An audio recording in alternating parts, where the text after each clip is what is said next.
Hello everyone, it's Game Trigger Studios back at it again with another great video. And since I'm not letting this project end up like a one-hit wonder, I'd really appreciate it if you could like, favorite, subscribe, and strike that bell notification icon so you guys never miss another exciting update. Cyberpunk 2077 is considered to be one of the biggest comebacks in video game history. The gaming devs have redeemed themselves. Oh, it's not him. Thank God. Quick, let me out before he returns. It's unusual, as far as presents go. What did you say? You're supposed to be my present. A surprise from a certain Sergey. You're not making any sense. You know, like a pop-out cake. Except there's no cake. Just lots of blood. What? No! Let me out! I can pay!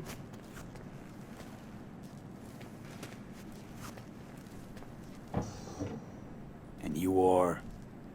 Alex Pushkin, Senior Assistant in Quality Assurance at Biotechnica.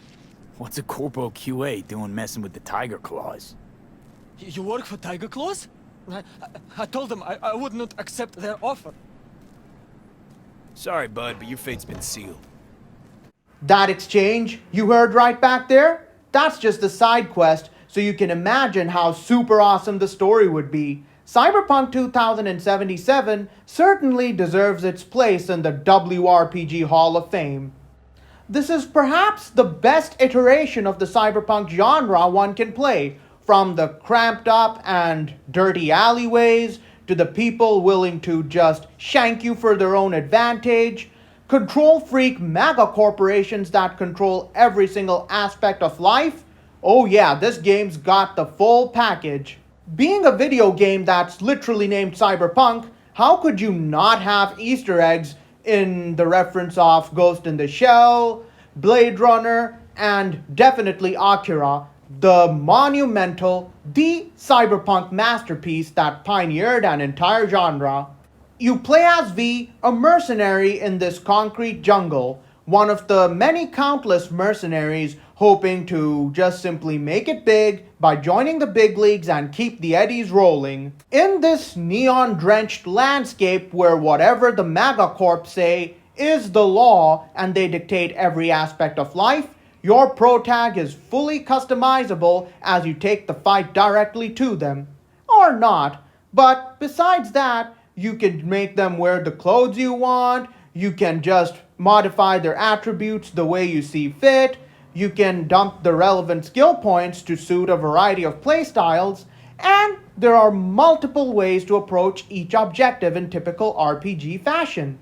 On top of everything else, you can either go in guns blazing, you can net run stuff from the shadows, or you can just simply whip out a knife or a sword and get to business. Hey, it's infinite ammo, so you don't have to worry about leaving behind any bullet casings or swapping mags because a katana or a knife has none of that. So Cyberpunk 2077 is a rather inconvenient criticism of the chilling fact that technological progress does not always translate to easy living. It's just a way for the corpse to control every aspect of your life and to find new, sickening ways to exploit innocence. It's high-tech, low-life on these acid rain-soaked, smog-infested streets of Night City, baby.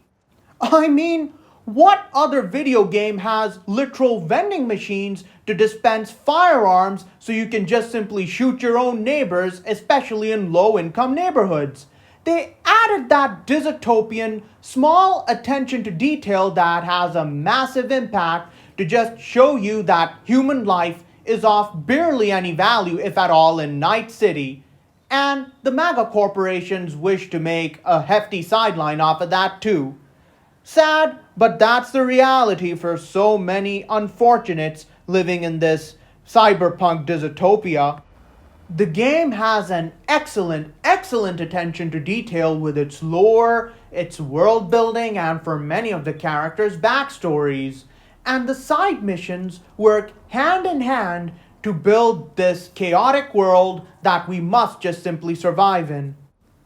An RPG's world building is one of the essential components towards a winning formula, or for any game for that matter. Cyberpunk just simply does it right with its own lingo that you just simply sound like it's something new you've heard, but the context in which it's spoken, you wrap your head around it pretty fast. Then it's got its own soundtrack which was composed with the game in mind, with no songs that we probably recognize from everyday life. Cyberpunk 2077 had one of the most disastrous launches for a video game.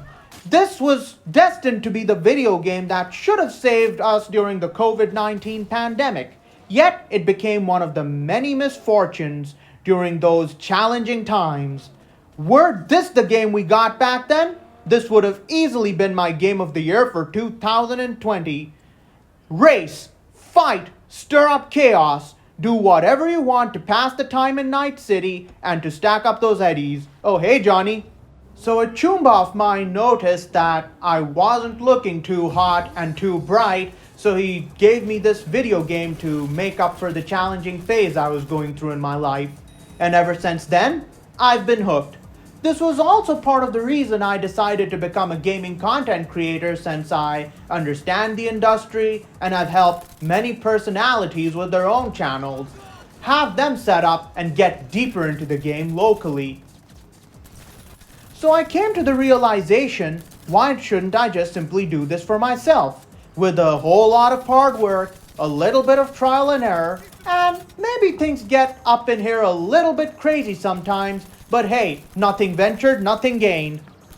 The game, with its messaging, its story, and with the world of Night City and the Badlands around you, it's a rather real take on the hyper-consumerism kicked up to 11 in the world of Night City and surrounding areas, along with everybody just simply given their bread and circuses in the form of brain dances as the corpse eat the world around them and their loved ones alive, where everything and everyone has a price that's so high you couldn't even afford it with minimum wage.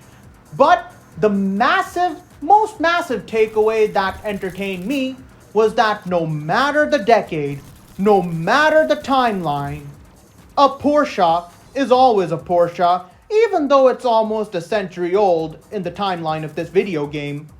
Yeah, you can see I totally missed the point over here intentionally so, because while the game carries a concrete message, I still treat it as what it is, entertainment. And I am trying to entertain the audience by creating wonderful content to the best of my ability. So that's that. The game definitely deserves a second chance, and do pick it up since it's highly likely to be on sale. Or if you can pick up a used copy in mint condition, well, go for it. The hand-to-hand combat, talking things through to keep the violence to a minimum, the gunplay, all of it smoothly goes hand in hand with the game design, especially after the series of the latest patches. The heads-up display is slightly curved on your TV screen, so it looks like you're looking into the video game through some fine Kiroshi optics. Say, Johnny, when are you gonna pull a gun and take out the bad guy? Oh, that's right. You're just the protag going schizo, so there's not much you can do. Oh well, guess this is as lonely as it gets, huh? Oh well, I guess having Johnny Silverhand, played by the one and only Keanu Reeves, being your passenger princess in every race and during free roam are all the things one could ask for, so I'm not complaining. I'll just pretend I didn't see none of this. Aw man, that's a genuine flat six engine from Stuttgart and it's been riddled with bullet holes. Oh well. It's just that the car magically repairs itself, but I doubt you could find parts for these cars a century later down the road. Not that I should be concerned. So yeah, as the world waits with great expectations for Grand Theft Auto 6, if and when they do finally decide to drop it, and maybe it's not such a freaking disappointment like most games these days, this video game will give you more than ample time to wait it out. In fact, you might even forget there's GTA 6 that we're waiting for with the level of content Cyberpunk 2077 has to offer. If GTA 6 wants to surprise us, they should give us an awesome sauce licensed car or two. Cyberpunk's done more than enough by giving us the one and only Porsche. Obviously not a Panamera, but a 911. The Porsche that's only fitting for the name. Yeah, even though she's race wrecked, she's still a thing of beauty. Hey, come back!